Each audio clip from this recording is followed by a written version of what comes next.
आपने शिव गुरु महोत्सव का आयोजन किया और मेरा सौभाग्य कि मुझको इसमें शामिल होने का अवसर मिला। यह जो कार्यक्रम हो रहा है, इसके पीछे जो उद्देश्य है, जो मंशा है कि कार्यक्रम किस कारण से हो रहा है, इसके पीछे एक ही मंशा है, एक ही लक्ष्य है, एक ही प्रयोजन है कि जिस महादेव की बात, जिस शिव की बात और उनकी पूजा कई हजार वर्षों से हमारे आपके घरों में होती आई है, उसी शिव के बारे में बहुत पहले से कहा जा रहा है कि वो गुरु हैं, जगत गुरु हैं, आदि गुरु हैं, गुरुओं के गुरु हैं, इत्यादि बहुत सारे शब्द उपाधियां इस्तेमाल की गई हैं। शिव की पूजा का तो बड़ा पुराना प्रचलन है। महादेव की तो घर घर में पूजा होती है। कहा जाता है चंदा मामा सबके मामा, शिव घर घर के बाबा। लेकिन उनसे शिष्य के रूप में, उनको गुरु मानने के सिलसिले में कोई जुड़ाव आज तक नहीं हुआ। आप इतिहास का पन्ना उलट के देखेंगे तो 4-5 हजार साल में मुश्किल से 110-112 लोग मिलेंगे जिन्होंने शिव को अपना गुरु बनाया और खुद बड़े अच्छे गुरु हुए वो लोग। लेकिन आम आवाम में, आम लोगों में शिव को गुरु मानने की बात नहीं आई, ये सिलसिला नहीं शुरू हुआ। यह कार्यक्रम, ये शिव गुरु महोत्सव के आयोजन का यही उद्देश्य है कि लोगों को ये सूचना दी जाए, लोगों को समझाने और सुनाने की कोशिश की जाए कि जिस महादेव की पूजा घर घर में होती है वो गुरु भी है और उसे अपना गुरु बड़ी आसानी से बनाया जा सकता है। ये महाराष्ट्र की भूमि है, ये राज्य जो है महाराष्ट्र, यहाँ एक बहुत बड़े संत पैदा हुए हैं, नाम था ज्ञानेश्वर। संत ज्ञानेश्वर का नाम आप लोगों ने सुना होगा। उन्होंने बहुत पहले कहा था, आप समझने की कोशिश करिए, उन्हीं की लाइन में बोल रहा हूँ। शिव, मुझको मराठी तो आती नहीं, माफी चाहूँगा। शिव द्वारा उपदिष्ट ब्रह्म विद्या, यानी शिव जो उपदेश देते हैं, उन्होंने जो उपदेश दिया है या देते हैं, उपदिष्ट जो उपदेश दिया गया हो, शिव द्वारा उपदिष्ट ब्रह्म विद्या जो दया से सर्वदा आर्द्र है। आर्द्र माने भींगा हुआ, कपड़े को पानी में डाल दीजिएगा तो भींग जाएगा, उसको बोलते हैं आर्द्र। इसी से हुआ आर्द्रता, ह्यूमिडिटी जो आप पढ़ते हैं वायुमंडल में। शिव द्वारा उपदिष्ट ब्रह्म विद्या जो दया से सर्वदा आर्द्र है, भींगी हुई है दया से, वो संसार में सदैव विजयनी है, वो संसार में सदैव विजयनी है। हम उसे बारंबार नमस्कार करते हैं। यहीं के संत थे ज्ञानेश्वर, सब लोग जानते हैं, बहुत पहले फिल्म भी बनी थी। उन्हीं की पंक्ति में बोल रहा हूं। शिव द्वारा उपदिष्ट ब्रह्म विद्या, शिव जो ज्ञान देते हैं, शिव जो उपदेश देते हैं उस परमात्मा के बारे में, शिव द्वारा उपदिष्ट ब्रह्म विद्या जो दया से सर्वदा आर्द्र है, भींगी हुई है, वह संसार में सदैव विजयनी है। हम उसे बार बार नमस्कार करते हैं। उसी शिव गुरु की बात करने के लिए आयोजन हुआ है और हम लोग उसी शिव गुरु की बात सुनाने और समझने और समझाने की कोशिश में यहाँ तक पहुँचे हैं। आपको इस बात पे आश्चर्य होगा कि मैंने जब शिव को गुरु माना था, मुझको खुद पता नहीं था कि शिव गुरु है। न मैंने कहीं पढ़ा था, न मैंने कहीं सुना था, मुझको कुछ पता नहीं था। श्मशान जाता था बचपन से, ढेर सारे अघोरियों और तांत्रिकों और गुरुओं के साथ रहा था मैं। अचानक 15 साल के बाद एक बार रात में श्मशान में एक ख्याल मुझको आया, ख्याल आया, बस सोचा मैंने और कुछ नहीं, सोचा। और श्मशान में आदमी अकेले होता है, वहाँ महफिल नहीं होती। मेरे मन में एक ख्याल आया था कि गुरु भगवान होते हैं, गुरु ब्रह्मा गुरु विष्णु गुरुदेव महेश्वर, सुनाई हम लोगों ने, बचपन में संस्कृत में पढ़ा है। गुरु भगवान होते हैं तो ये भगवान गुरु क्यों नहीं है? केवल मैंने सोचा, गुरु भगवान होते हैं तो ये भगवान गुरु क्यों नहीं है? क्यों सोचा इसको छोड़ दीजिए, लेकिन सोचा। मैंने सुना था भगवान शिव को कहते हैं, सुना था, अब समझा दूंगा, लेकिन उस दिन केवल सुना था। मैंने सुना था कि भारत का अध्यात्म, मैं इतिहास का विद्यार्थी भी रहा हूं कॉलेज में, भारत का अध्यात्म शिव को ईश्वर कहता है, महेश्वर कहता है, और महेश्वर को शिव कहता है। शिव ईश्वर शब्द का ही द्योतक है, उसी का पर्यायवाची। तो मैंने सुना था कि शिव भगवान को कहते हैं। दिमाग में जब आया कि गुरु भगवान होते हैं तो भगवान गुरु क्यों नहीं है, दिमाग में यह भी आया भगवान तो शिव है। मैंने शिव को भगवान समझ के गुरु बनाया, गुरु समझ के नहीं, गुरु तो मुझको मालूम ही नहीं था तो कैसे बनाता मैं। मैंने शिव को भगवान समझ के गुरु बनाया, लेकिन बनाया तो बनाया, रिश्ते बनाए तो बनाए, अब नतीजा जो होगा देखा जाएगा। डर भी था, आपकी तरह मुझको भी ये बात मालूम थी कि शिव न दिखता है न बोलेगा, तो हमको समझाएगा कौन, हमको मंत्र कौन देगा, हमको प्रक्रियाएं कौन बताएगा। मेरे मन में भी ये था जैसे आम लोगों को होता है, सामने तो दिखता नहीं, वो सामने तो बोलेगा नहीं, उपदेश कौन देगा, समझाएगा कौन। लेकिन मेरे साथ लाचारी थी, मैं क्या करता। बहुत सारे जो मुझको गुरु मिले थे, मुझको जो मिले थे, मेरे मन को रास नहीं आया, और नतीजन मैंने भगवान को गुरु मान लिया, शिव को गुरु मान लिया। शिव गुरु है ये मुझको नहीं मालूम, लेकिन मान लिया तो मान लिया। माना तो 3 शर्त भी मैंने रखी। आदमी शर्त कब बनाता है, कंडीशन कब बनाता है, जब वो धोखा खाता है। आप मोटरसाइकिल चलाई, एक बार मैं मोटरसाइकिल से जा रहा था, घास पर ओस पड़ी थी, थोड़ी तेज थी मोटरसाइकिल, घास पर ही मोड़ना था मुझको मोटरसाइकिल को। मैंने मोटरसाइकिल मोड़ी और मैं फेंका गया, गिर गया ओस पर, मोटरसाइकिल का चक्का स्लिप कर गया। उसके बाद जब भी मैं मोटरसाइकिल चलाता था, जब भी घास मुझको मिलती थी, भले ओस पड़ी हो या नहीं पड़ी हो, गाड़ी को 4 नंबर से 2 नंबर में मैं ले आता था कि कम से कम धीमा तो चलेगा, हमारा मुंह कान तो नहीं भसकेगा। तो मैंने भी शर्त बनाई शिव को गुरु मान के। मैं भी धोखा खाया था, इसीलिए मैंने शर्त बनाई। उसी समय बनाई जब मैंने उनको गुरु माना था, रात के 2 बजे श्मशान में, आराम के पास एक श्मशान है गांगी, उस समय मैं कानून का विद्यार्थी था, लॉ कॉलेज में पढ़ता था। पहली शर्त बनाई कि आप महादेव जो आप फोटो में दिखते हैं ना, वैसे बन के आदमी के रूप में आइएगा तो हम आपसे कुछ नहीं सीखेंगे। यानी तस्वीरों में जो शिव दिखता है वैसा आप आएंगे मेरे सामने, वैसे आएंगे तो मैं आपको गुरु नहीं बनाऊंगा, क्योंकि मैंने प्रेत देखे हैं श्मशान में आपके उस रूप में। दूसरी शर्त मैंने बनाई कि आदमी के रूप में आइएगा और कहिएगा कि मैं ही महादेव हूं, मैं आपको गुरु नहीं मानूंगा। तीसरी शर्त बनाई कि शिक्षक बदल लिया है तो आप पुरानी पढ़ाई नहीं पढ़ेंगे, यानी जो तंत्र मंत्र श्मशान गए हैं 14-15 साल, जितना मंत्र जपे हैं, जितनी क्रियाएं की हैं, अभी के बाद नहीं करेंगे। कहे कि अब मास्टर बदल लिया, मास्टरवा ने का बताएगा तो करेंगे, नहीं तो नहीं करेंगे, बात साफ। 6ठा से 7वां में गए तो 6ठा किताब का पढ़ेंगे, अब 7वां में देखा जाएगा। और आप जानते हैं, हम भी जानते हैं कि शिव ना सामने दिखता है ना वो बोलता है, मनौतियां तो सारी पूरी करता है वो, लेकिन बिना दिखे बिना बोले।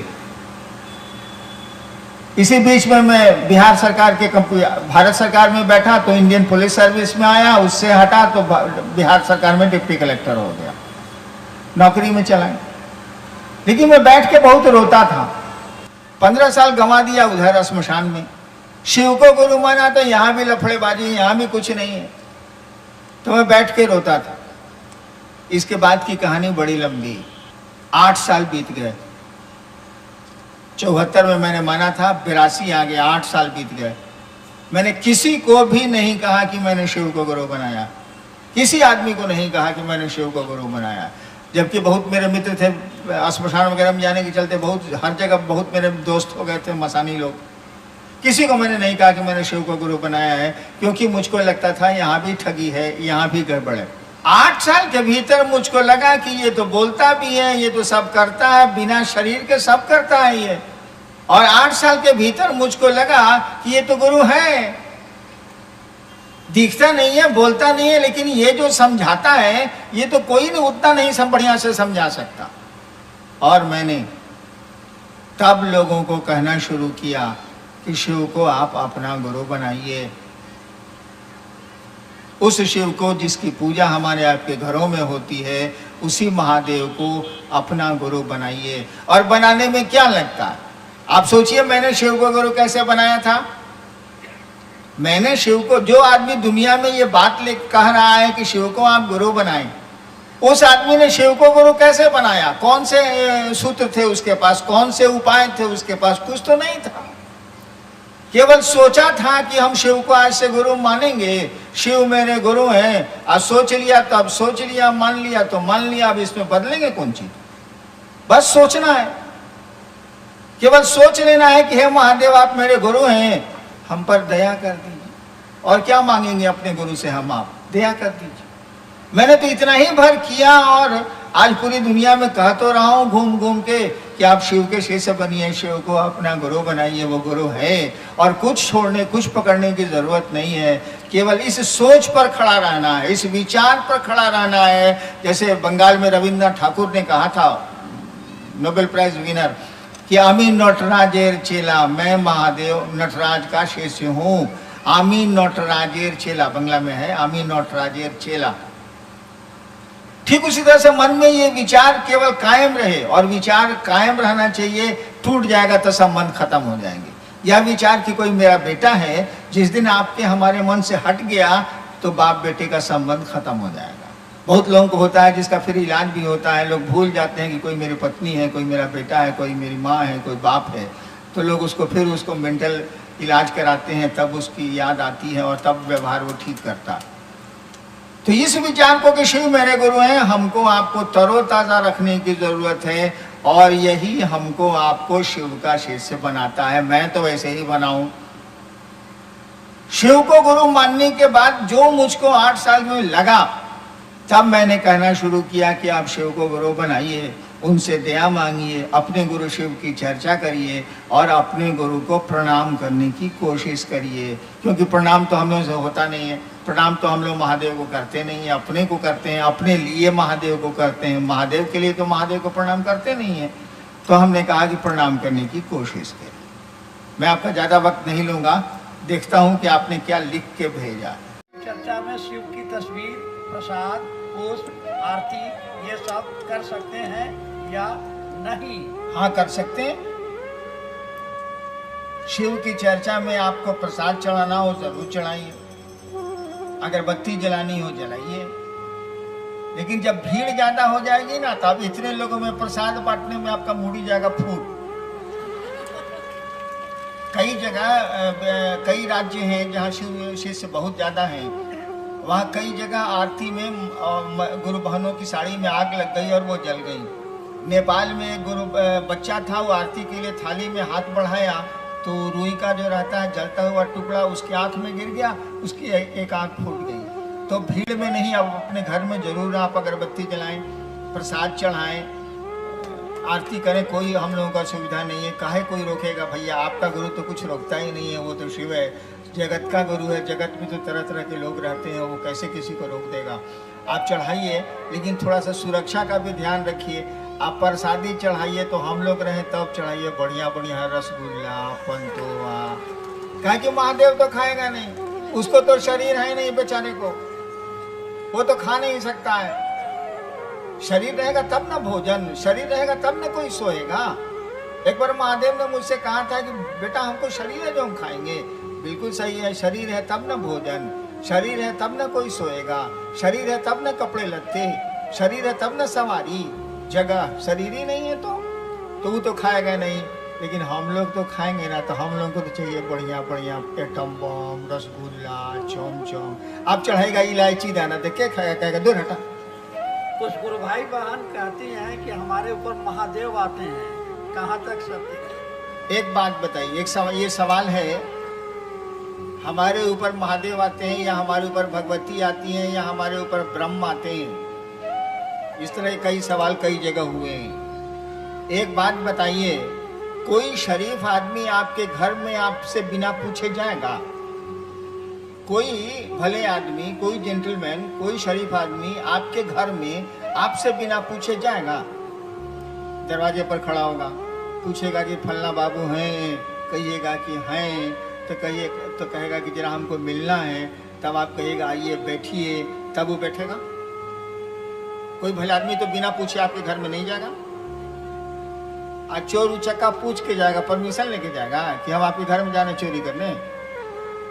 वो तो घुस जाएगा चुपचाप। तो शिव से बड़ा कोई भले आदमी है, भगवती से बड़ा कोई है, गणपति से बड़ा कोई है, तो आपके घर में जाएगा तो पूछ के नहीं जाएगा?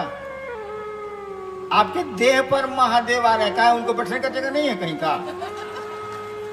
आए, आपके देहिया पर बैठेंगे वो। भगवती आ रही है, भगवती को जगह नहीं, कण में तो विद्यमान है, तो आपके देहिया पर काहे आवेंगे इसे बताइए तो? वो भगवती नहीं है, चोर उचक्का। वो महादेव नहीं है, लफुआ है। होशियार होइए, उसको ठीक कीजिए। महादेव समझ के उसको पूजिए नहीं, वो सारा लुच्चा है।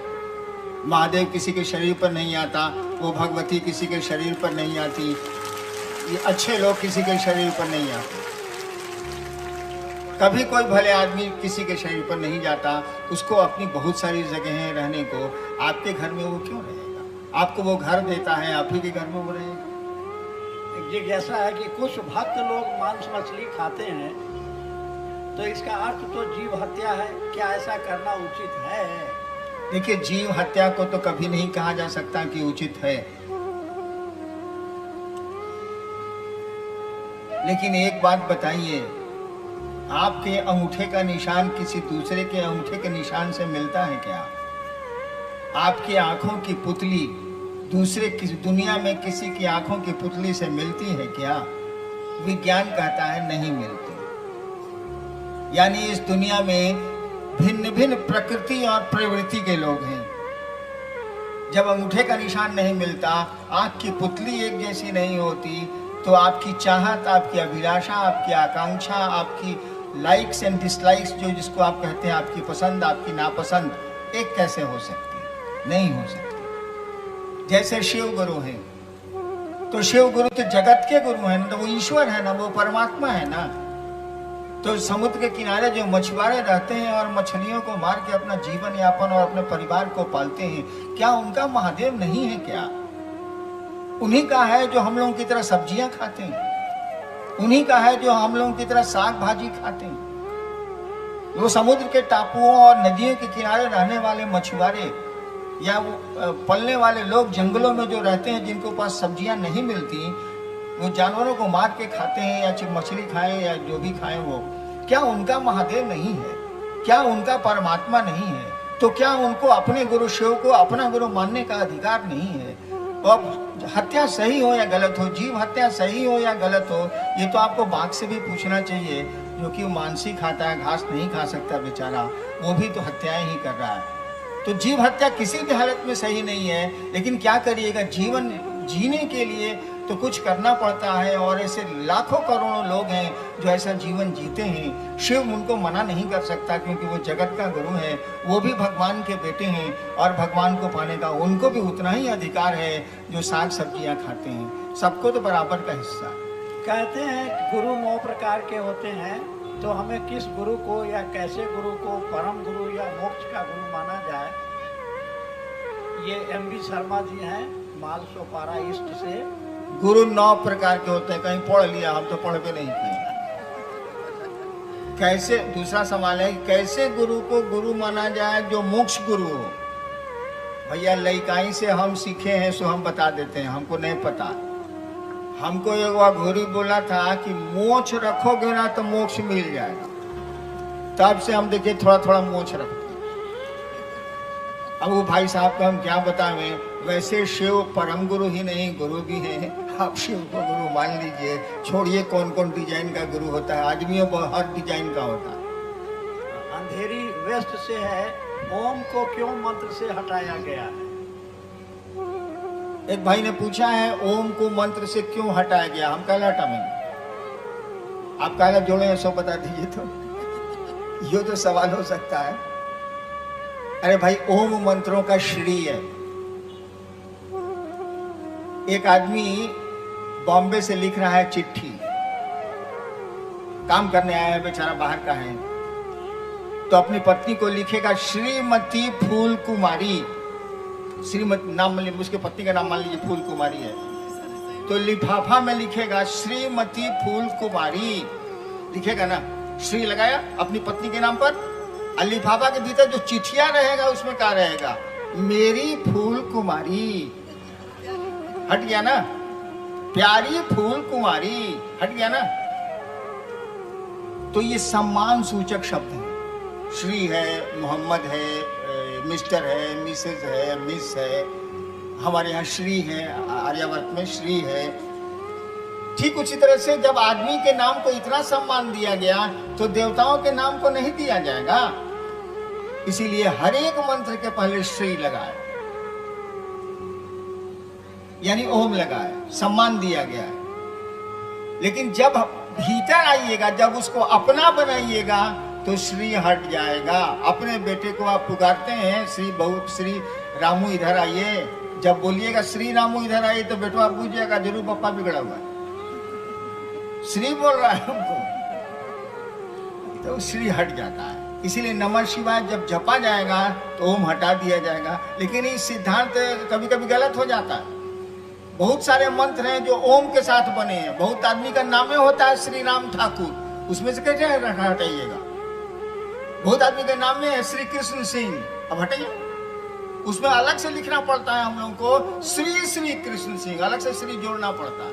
ठीक उसी तरह से कुछ शिव के मंत्र हैं जो इसमें ओम लगा हुआ है, उसमें से नहीं हटेगा। जैसे ओम नमो नमः शिवाय, इसमें से नहीं हटेगा।